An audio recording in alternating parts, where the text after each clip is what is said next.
Saudara dan saudariku yang terkasih, Salam, selamat berjumpa dengan Renungan Harian Iona, Inspiration of New Apostolic.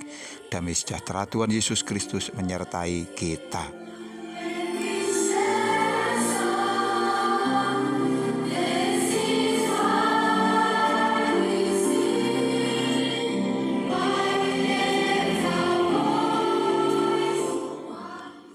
Kita akan membaca firman Tuhan dari Injil Lukas pasal 12 ayat 29 sampai dengan 31. Jadi janganlah kamu mempersoalkan apa yang akan kamu makan atau apa yang akan kamu minum, dan janganlah cemas hatimu. Semua itu dicari bangsa-bangsa di dunia yang tidak mengenal Allah. Akan tetapi Bapamu tahu bahwa kamu memang memerlukan semuanya itu. Tetapi carilah kerajaannya, maka semuanya itu akan ditambahkan kepadamu.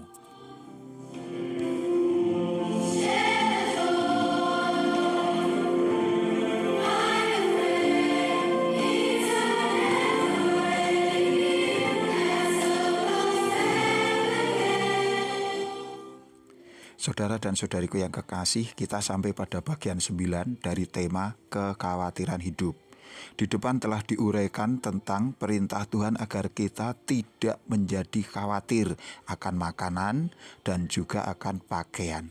Ini tidak berarti bahwa makanan dan pakaian itu tidak penting, melainkan Tuhan hendak menunjukkan bahwa ada yang jauh lebih penting dari itu semua, yaitu kerajaan Allah. Maka pada ayat 31 dikatakan, tetapi carilah kerajaannya, maka semuanya itu akan ditambahkan kepadamu. Kalau sebelumnya kita disadarkan akan masalah-masalah yang menyebabkan manusia menjadi khawatir, maka pada ayat 31 ini merupakan sebuah solusi yang ditunjukkan Tuhan, yang diberikan oleh Tuhan untuk kita dapat mengatasi rasa khawatir, perasaan cemas yang sering menyerang kita. Kekhawatiran dan kecemasan tidak boleh ada dalam hidup kita, tetapi kita seringkali tidak mampu untuk menolaknya.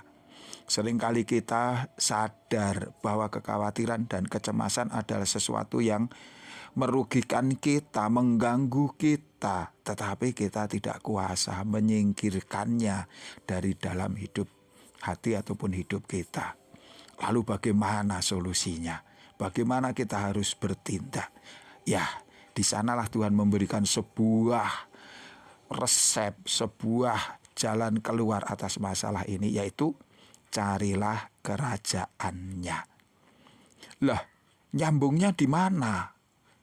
Kita khawatir akan makanan, kita memikirkan minuman, pakaian, dan lain sebagainya. Tuhan memberi solusi sesuatu yang berbeda. Carilah kerajaan Allah. Bagaimana itu bisa ketemu? Saudaraku, kalau kita mengkhawatirkan makanan, minuman, pakaian, kemudian kita mati-matian bekerja untuk memperoleh makanan dan minuman itu, hal yang demikian ini hanyalah cara-cara yang biasa. Artinya semua orang melakukan yang demikian.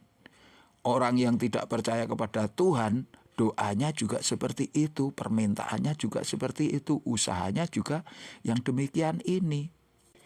Mereka minta hal-hal yang bersifat materi untuk kebutuhan akan materi. Yang demikian ini para penyembah berhala pun juga melakukannya. Mereka butuh uang, mereka minta uang. Mereka butuh makan, mereka minta makan. Lalu bedanya apa antara orang yang mengaku beriman kepada Yesus dengan orang yang kafir? Bedanya apa antara orang yang telah dibaptis dengan orang yang tidak mengenal Kristus? Bedanya apa antara orang yang datang ke gereja setiap saat dengan orang-orang yang pergi ke tempat-tempat angker untuk mencari pesugihan misalnya? Yesus mengatakan dengan tegas, semua itu dicari bangsa-bangsa di dunia yang tidak mengenal Allah. Bukankah kita adalah umat Allah? Kita mengenal Tuhan. Oleh karena itu Tuhan secara khusus mengingatkan kepada kita. Tapi faktanya adalah seperti ini. Kita bisa menyaksikannya setiap hari, bukan hanya dalam diri orang lain, tetapi bahkan dalam diri kita sendiri. Itu terjadi ketika kita mempertaruhkan seluruh tenaga, pikiran, waktu untuk mengejar hasrat akan hal-hal yang sifatnya duniawi, tanpa mau memberi perhatian untuk kerajaan Allah. Orang mengira bahwa mereka tidak bisa hidup tanpa semuanya itu. Mereka lupa bahwa hidup itu adalah karunia Allah, Allah yang memegang kendalinya. Orang mudah menggelontorkan uang berapapun jumlahnya jika mereka melihat ada keuntungan besar yang akan diperoleh. Tetapi kemudian penuh perhitungan, pelit, pura-pura tidak melihat terhadap penderitaan sesama yang butuh bantuan. Atau orang mau bekerja siang malam, bahkan mengabaikan kesehatannya sendiri demi harta materi yang diidam-idamkan, tetapi mengatakan, aku tidak ada waktu untuk berdoa, aku tidak punya waktu untuk beribadah, dan lain sebagainya. Pola pikir yang seperti inilah yang dikritik Tuhan sebagai cara-cara orang kafir yang dipraktekkan oleh orang-orang yang tidak mengenal Allah. Rasul Paulus menasihatkan, janganlah kamu menjadi serupa dengan dunia ini, tetapi berubahlah oleh pembaharuan budimu. Roma 12 ayat 2.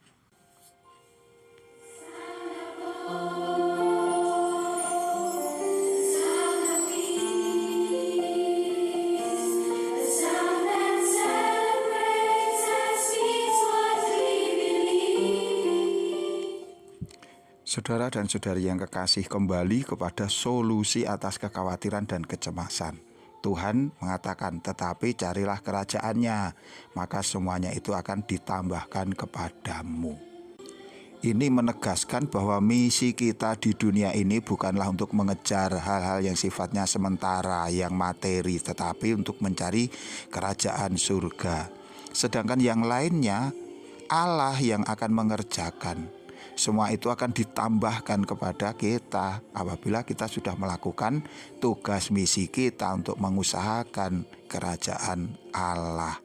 Sedangkan hal-hal yang sifatnya materi itu akan ditambahkan kepada kita. Itu bisa berupa inspirasi untuk sebuah usaha misalnya. Atau Tuhan memberi peluang-peluang tertentu. Atau mungkin Tuhan mendampingi, mengarahkan kita atas pekerjaan yang sedang kita lakukan. Atau mungkin juga Tuhan mengatur ada orang-orang baik yang datang kepada kita, menolong kita.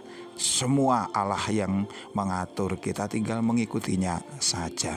Rasul Paulus memberi petunjuk selanjutnya, Filipi 4 ayat 6. Janganlah hendaknya kamu khawatir tentang apapun juga, tetapi nyatakanlah dalam segala hal keinginanmu kepada Allah dalam doa dan permohonan dengan ucapan syukur. Damai sejahtera Allah yang melampaui segala akal akan memelihara hati dan pikiranmu dalam Kristus Yesus.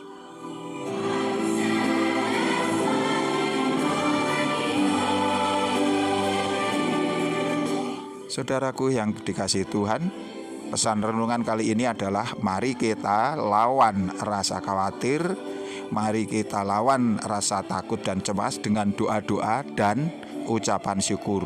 Maka damai sejahtera Allah akan dikaruniakan kepada kita. Tuhan memberkati kita. Sampai jumpa. Amin.